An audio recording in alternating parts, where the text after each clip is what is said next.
Welcome students to Physics Virtual Lab. In this lab, I'll briefly introduce you Scilab, in which we will be able to perform many physics experiment virtually. So students, I am Dr. Smita Sharma, Associate Professor in Physics, Government Dungar College, and now let's begin Scilab. So first of all, what is our main aim? The main aim is to understand Scilab. In order to do it, we'll first have to install Scilab, learn how to install Scilab, become familiar with Scilab. Then we'll do some small programming in Scilab and we'll discuss some Scilab functions. These all 4 points are our main aim that we'll do in this video. So for that, what we will do?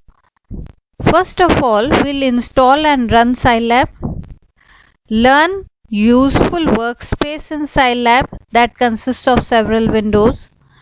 Then we'll learn simple numerical calculation, how that can be performed in the Scilab.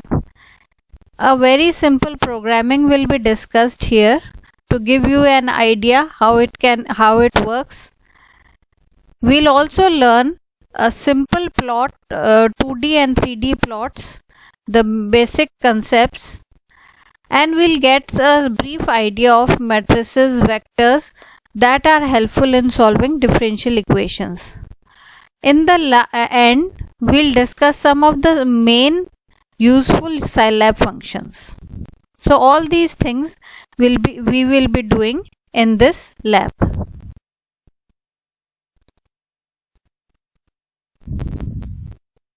So first and foremost step is installing Scilab.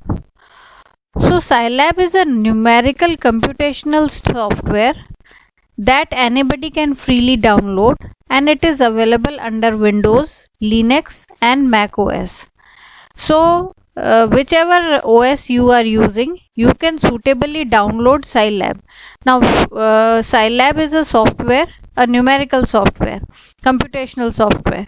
So from where you can download it? It can easily be downloaded from the following address. You should be aware that Scilab is an open source software, so it is free of license, so it can be downloaded easily. But you should remember, check the system requirements before downloading, because you will have to watch whether there is enough space in your hard disk, is there any suitable RAM, and most and foremost whether your CPU is 64-bit or 32-bit, that should, and which OS you are using. Download the all options are available. Download the suitable Scilab. Its downloading is very simple. Simply click on the suitable version and download it. The file gets downloaded automatically, and after downloading, you can install with its exe. It gets installed and you'll see an icon of Scilab on your desktop.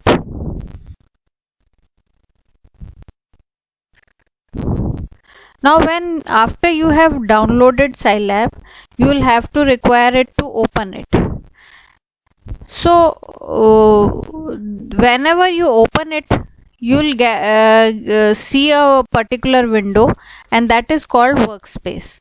So first of all, we'll try to see what all things are available in the workspace.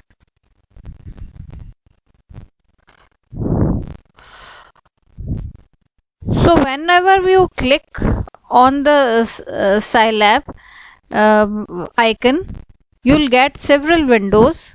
There are console for making calculations, the editor for writing programs, the graphic windows for displaying graphics, and also there is an embedded help. These are 4 workspaces that are available with the Scilab.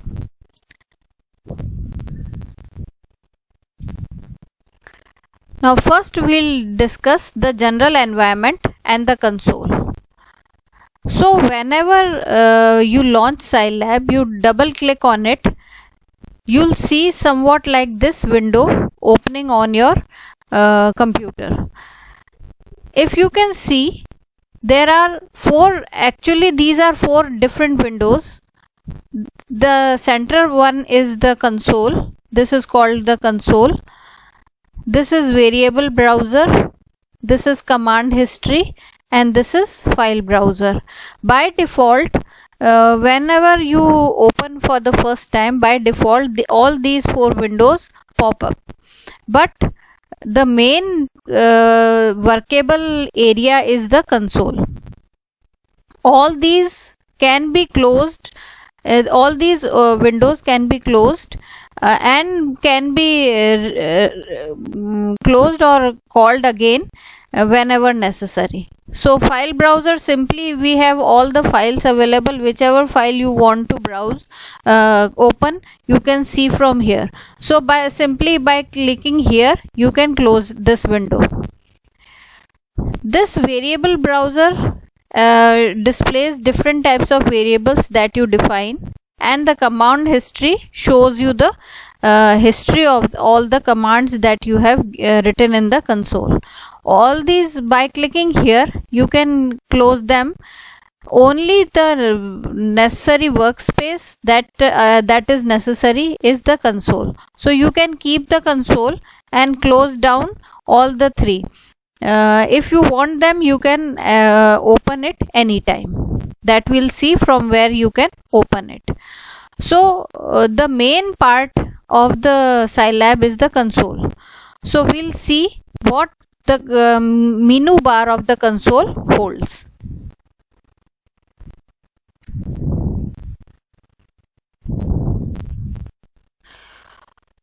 So the menu bar of the console has 4 options: file, edit, control, application.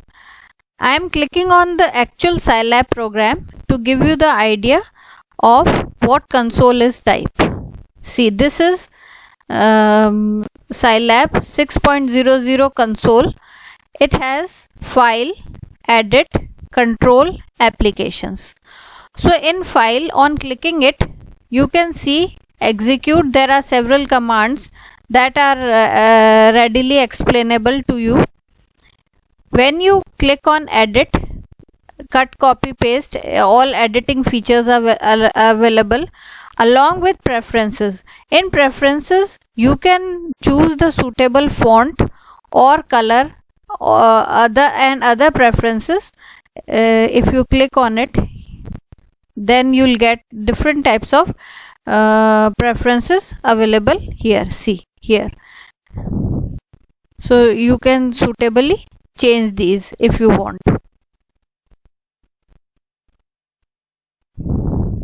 Next is the control option. Control option simply controls the features that you are using. You can resume any operation, abort or interrupt an operation. Last is the application part. That is very important because it has editor, the Synode, Xcos. If there is extra provision for MATLAB to Scilab translator, then we have a module manager, Atoms. All these are very bulky programs, and we'll be using them in different physics experiments. The most used is the variable browser that I had already shown you. If you have shut down your variable browser, you can, by clicking here, you can call it any time. Command history can be called from here, and file browser can also be called from here. So these are the 4 main parts that main menu bar consists.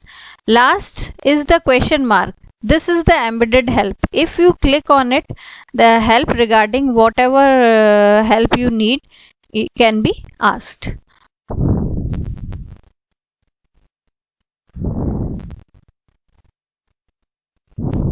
Now we'll discuss briefly the editor and the graphic windows, because we'll be dealing with editor and graphic windows in all our physics experiments. So we'll see what is meant by editor. See here in console, I'll one more time open it. See here in console, if you write any command, see here, any command can be written here and it will be executed, but the execution is instant. You write the command and you get the answer.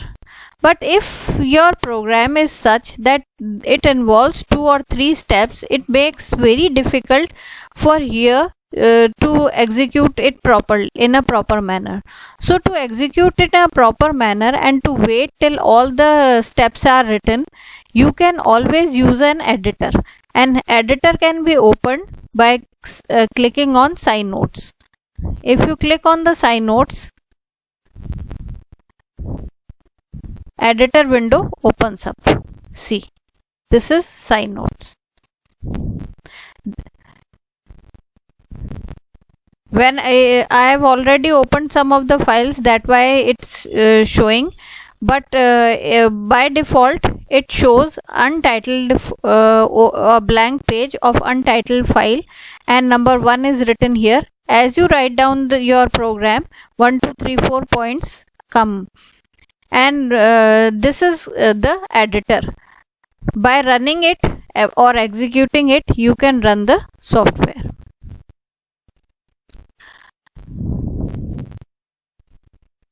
Now next is the graphics window. Now graphic windows opens automatically whenever command regarding plot is given. It is not available, it doesn't occur anywhere, but it automatically appears when you write plot command. If you simply write plot, see, I am writing simple plot, then this plot window opens. This is an by default an example of some plot to give you an idea how Scilab plots the graph. So this is graph window. We'll be using it when we'll be drawing learn 2D and 3D plots. This we can also close here. And this is Scilab console. So most all work is done in Scilab console. And if you want to clear this, suppose this page has already get blocked, so you can always write CLC, clear the console, and press enter. It will ask you want to clear the console. Yes, so you get a clean page now. But every command that you have written up till now gets saved in your command history. Here, if you want to see that, you can see whatever you have done up till now, you can see it is here in the command history.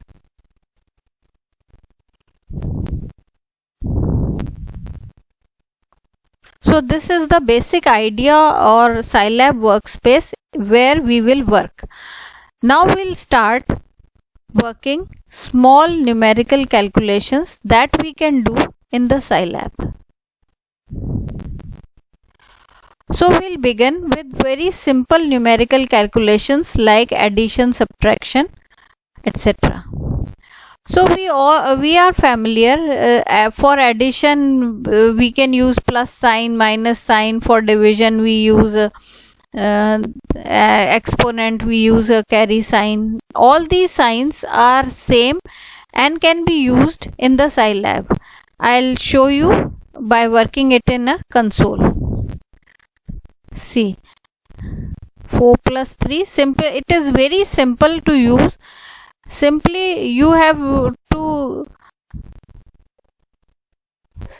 write any command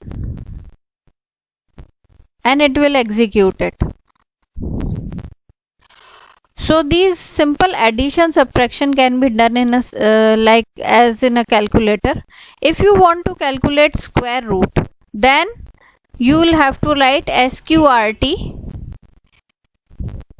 say I am writing 4 and click, it gets. But if I write sqrt in capital letters, then see what happens.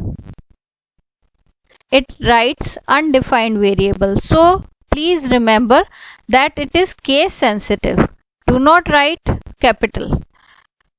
The commands are written in small letters. Then we have some particular variable, particular values of certain variables that are also already defined. Suppose exponent value or pi value. We want to find the particular numbers that are already defined in the Scilab.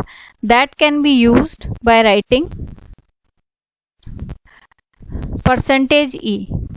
If we write %e and click on it, it automatically knows what you are asking and it gives the value of exponent. If you write %pi, then it will give you the value of pi. You can use it wherever you want. If you write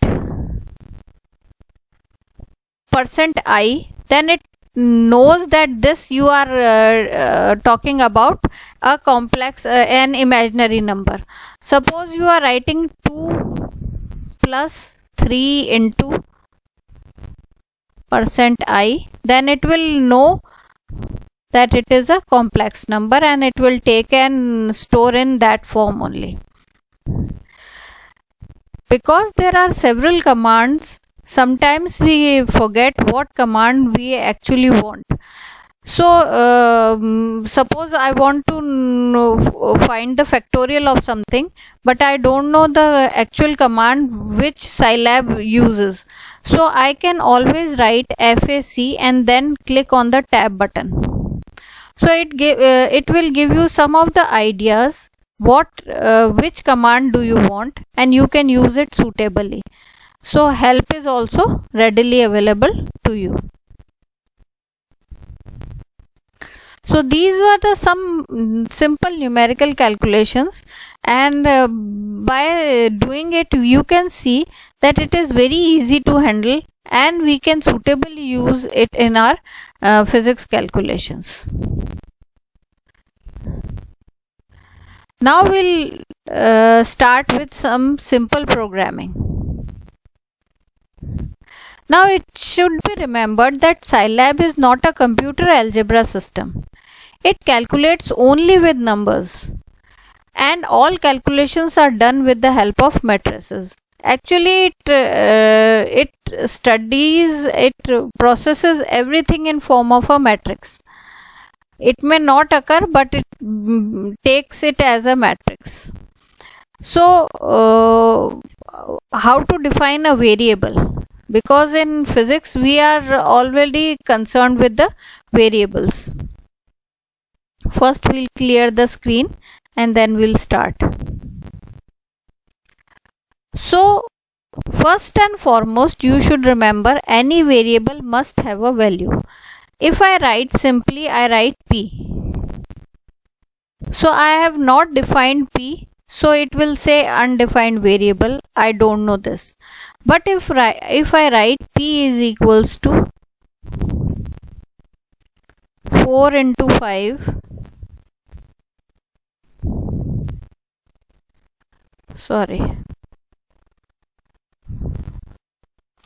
if I write in this way, then it will give p20. Now if I write p, then it will automatically give you 20. Now it knows that p is 20. If you write some equation like this, a complex equation, suppose it is like this: 4 plus 5 or any other equation like this, but I haven't assigned it any variable and I am simply clicking on it. So then in that case it will provide give its variable name automatically as answer. Now this I have not given any is equal to x is equals to y, but it has named it answer. So it can always take the variable also by its own. Now next is a function definition. Now these were the simple discussion of the variables. Now we'll start with the functions.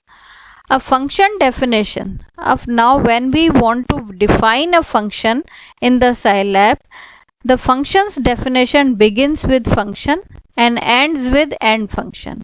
So whenever if you write function and end function in the end, the computer or Scilab knows that you are writing a function.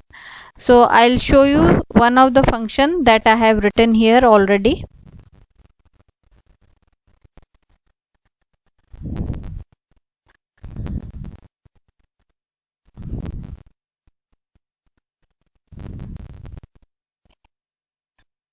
No, I haven't written here.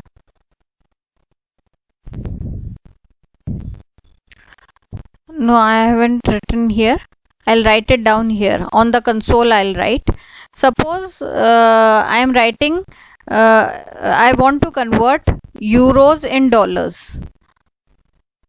So I want to write a function. For example, I'll write some function. So how you will start? Function. Suppose take d equal to dollars, and I am changing dollars from euro, and this is the t is the exchange rate. This we have written, and then now we'll put a semicolon sign.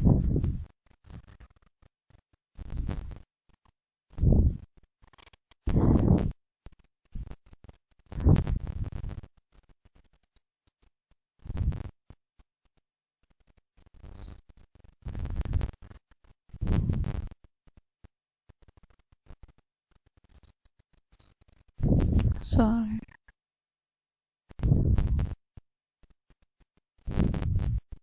And I'll write end function. So this I have written a very small function. I have defined a very small function that will convert euro into dollars. So here what I have written here, E and T are the exchange, T is the exchange rate. I have separated different lines with the semicolon, and I have started function with the function, and end function is the completion function. Now I'll click it here. This Scilab has stored in it. Now I have to convert some value. Then what I will write? Dollars. Suppose 200, and the exchange rate is say about 1.4. This I'll write. So what happens? It automatically calculates the dollars and it gives to you. So in this way, by putting different dollar values, you can calculate every time you by putting different euro values, you can every time calculate it here. So this is very small initial function, and I am giving just an idea how function is defined, explained to Scilab. Now next is, if you are x and y are dummy variables, you should remember it. X and y are dummy variables and they can be reused. And how this can be done? Suppose I write a function that is y is equals to fx.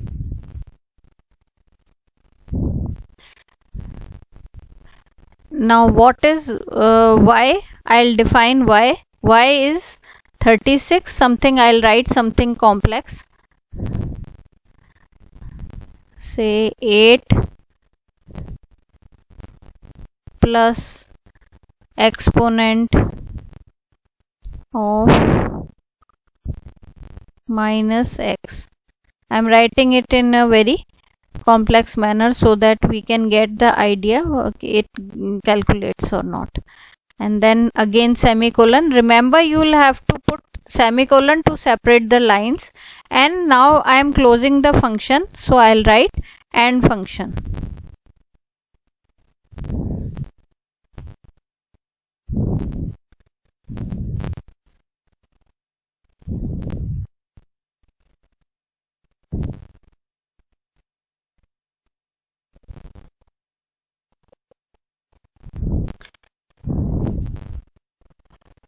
Next, I'll again defining function, because I have already defined here. It is alerting me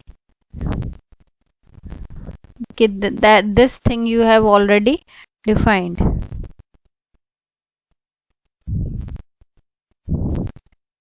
Now I have written one more function, y is equals to gx, where y is, now take it somewhat simpler, upon 9 plus 4, again semicolon and end function.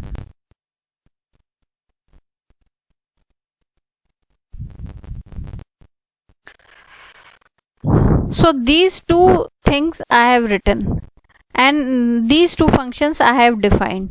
Now here you should see that here the variables x and y are same in both the cases, but the equations are different. Now what happens if I write f10? It will calculate f10. But if I write g10, then what will happen? It will give different value. Why it is giving different values? Because when I write f10, then it is calculating through this function, and when I am writing g10, it is calculating through this function. So x and y are simply dummy variables, and basically it is understanding f and g, and it is calculating doing calculation in Scilab. Now here one interesting thing I have missed. If you don't want to show the answer of something, then what you can do, like I am writing 5 plus 3 and it automatically gives me the answer. But if I write 5 plus 3 with a semicolon,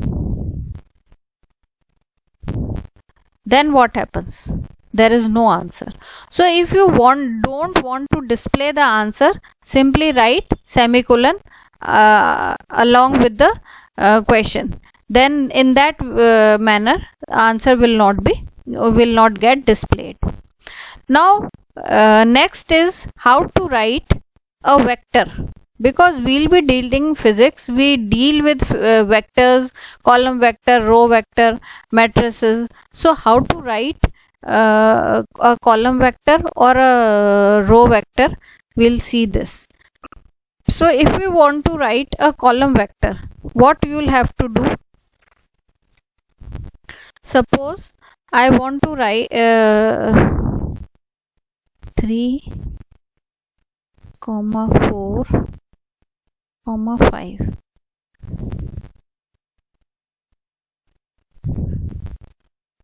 It is calculating it.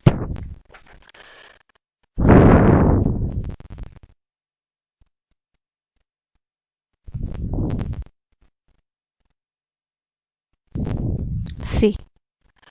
So what is the difference? Here I have used curly bracket. Then it has simply calculate it and give the whatever it has been able to understand, and it has able to give you the answer. In case if you want to define it as a vector, remember you should make a box bracket, and whatever variables you want to write in different columns, write it by separating it by a comma sign. If you write 3, 4, 5, it simply remembers that a row in a row. It simply remember that this is first row, second row, and third row. In this way, if a row vector can be written. But what happens if you want to write a column vector? Then column vector, for column vector, simply remove comma sign and replace it by semicolon. In that case, you will get a column vector. Now if you want to write matrix, then what you will do? Box bracket 1, 2, 3, semicolon 4, I am taking random variables,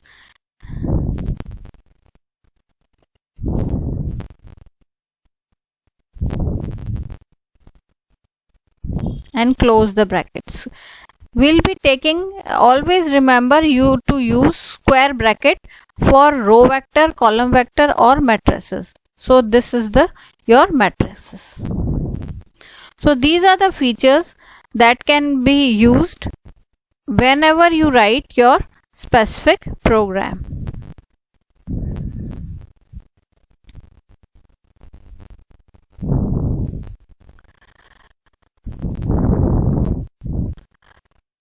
Now let's discuss some more short programs that are useful to write a bigger program. One thing you should know, DISP, display. This command displays any thing that you want to display. You will have to, if you want to write some letter, or then you will have to display it in string, and or simply display, it will display P. If you want to display something relevant, you will have to suitably write it in string. Now next is very important operator. The colon operator allows to define vectors of numbers whose coordinates are in arithmetic sequence. This is very important to know, that if you want to write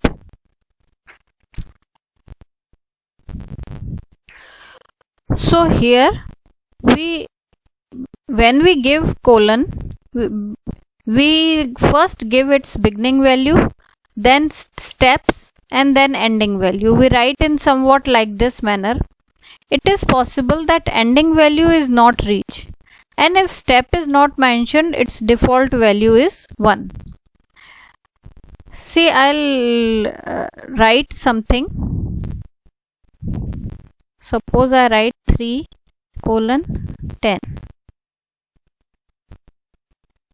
What is it giving? It is giving a complete series. This was the beginning value, this was the ending value. I had not mentioned any step, so it has automatically taken it 1, and it starts from 3 and goes till 10. But if I write in here in this manner,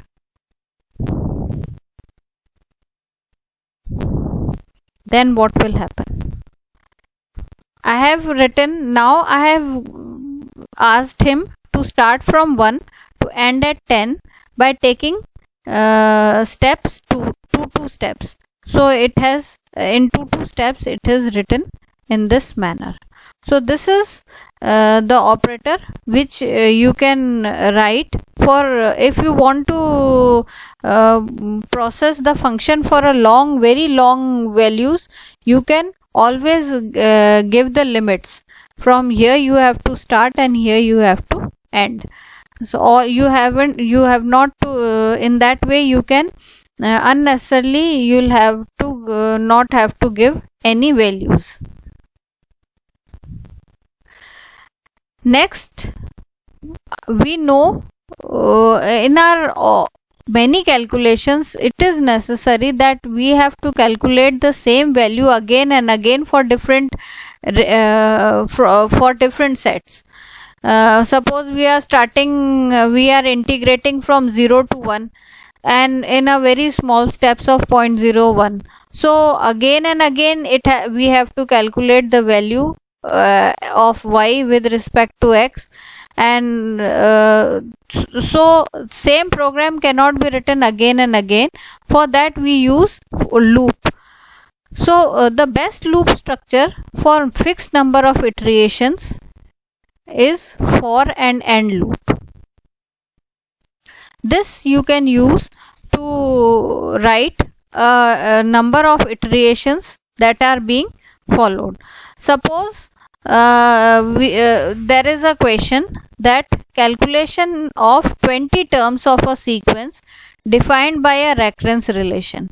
And what type of recurrence relation is it?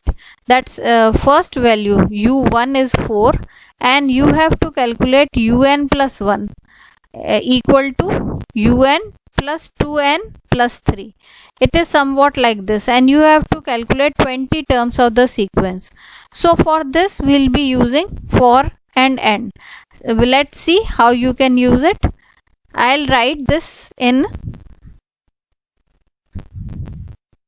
Scilab program editor.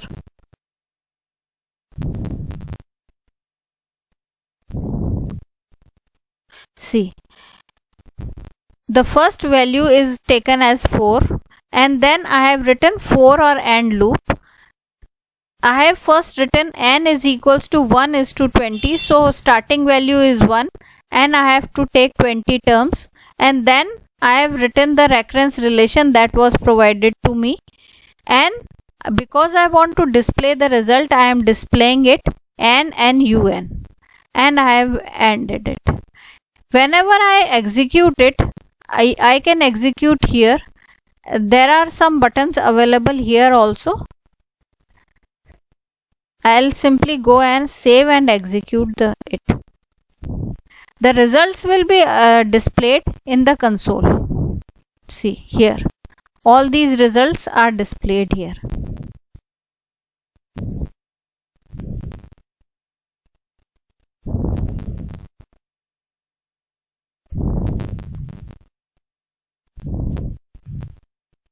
This is the processing part. All the 20 results are displayed here. So in this way, for and end loop can be used. Sometimes some conditions are imposed that you have to work in the loop, but for this value till up till this value is received, or up you have to do only calculation till some value exceeds this value. In that case we often use if then else statements in different forms. They can be used whenever necessary. So these are some of the simple programming techniques that we can use while writing our program. Now next we'll take the 2D and 3D plotting. Now 2D and 3D plotting is very simple in Scilab, but for 2D and 3D plotting we'll be requiring editor, because 2D and 3D plots, whenever we plot it, we'll be plotting in we'll writing a very small brief program regarding it. But it can also be plotted in a very simple way. Suppose I want to plot a single point. So what I will type if I want to plot a single point? Suppose I plot 1, 2,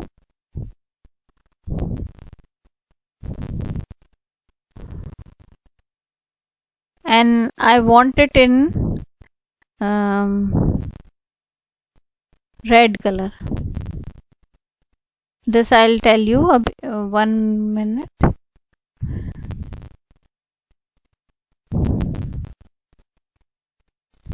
See, this is your plot 1, 2. I have written coordinates 1 and 2, and I have along with 1, 2 I had written dot red R. The R symbol symbolizes the red color. There are different symbols for different colors, and you can use it suitably as you need it. So this was your first plot. If you want to draw a line, suppose we want to plot a segment, then how you will write? In that case, remember brackets, you should remember curly bracket. Then we'll write the coordinates in square bracket.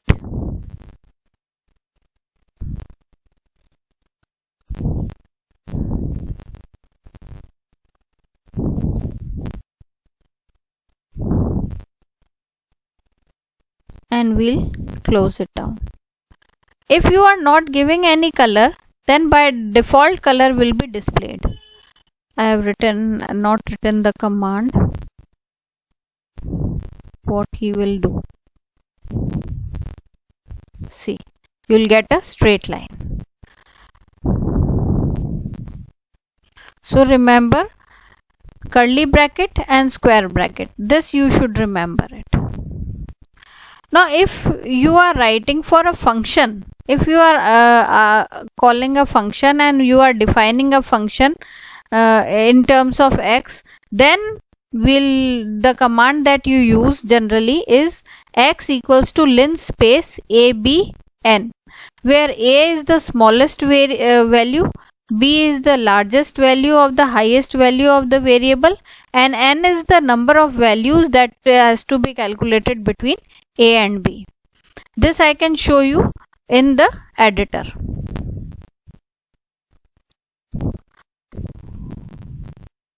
So first I'll show you here.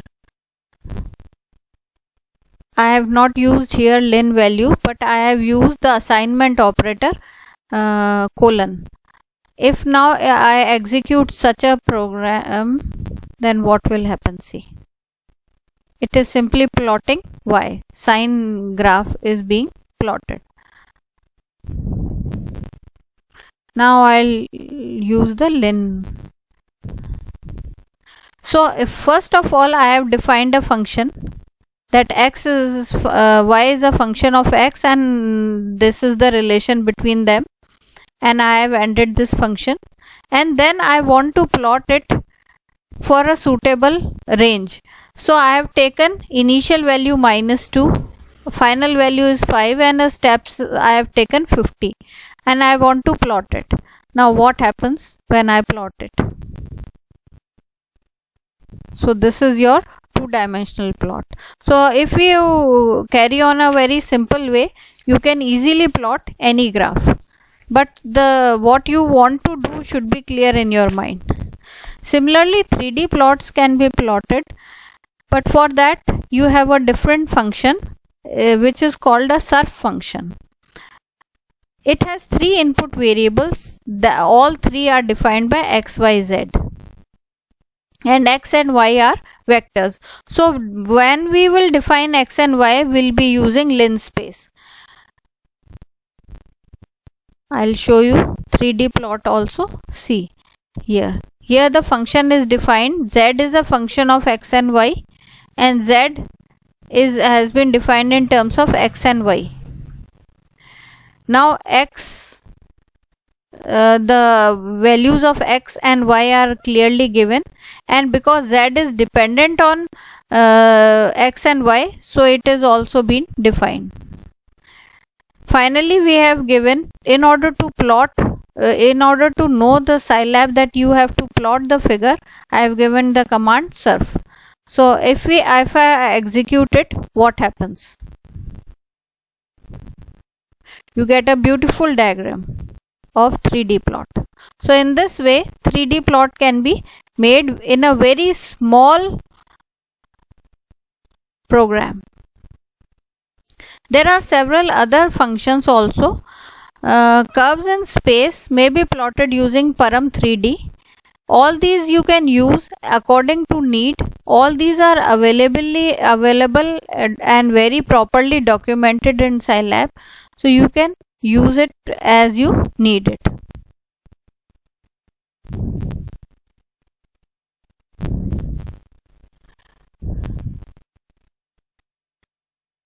In Scilab you can very easily solve linear systems like ax is equals to y by writing x is equals to a slash y. Also you can use Scilab to suitably solve your differential equations. Rather you can, all numerical analysis can be done in this Scilab.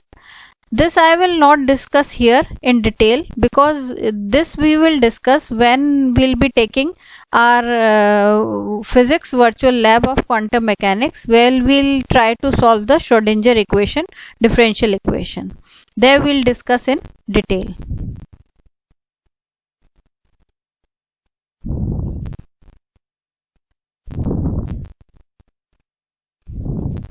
So now some of the Scilab functions I have collected here that are mostly used.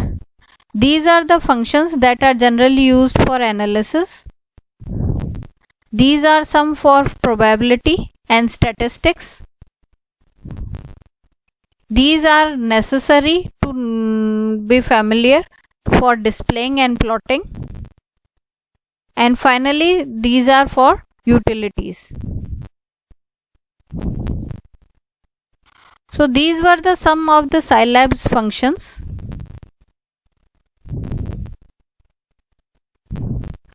Now if you want to go through some of practice more, you can there are tutorials available on the websites.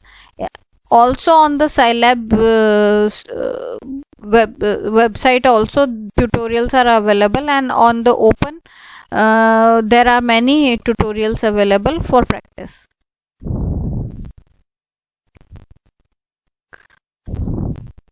So thank you. I think you must be familiar, up till now you must be familiar with the Scilab, and the next lab session will be taking up our physics problems. Thank you.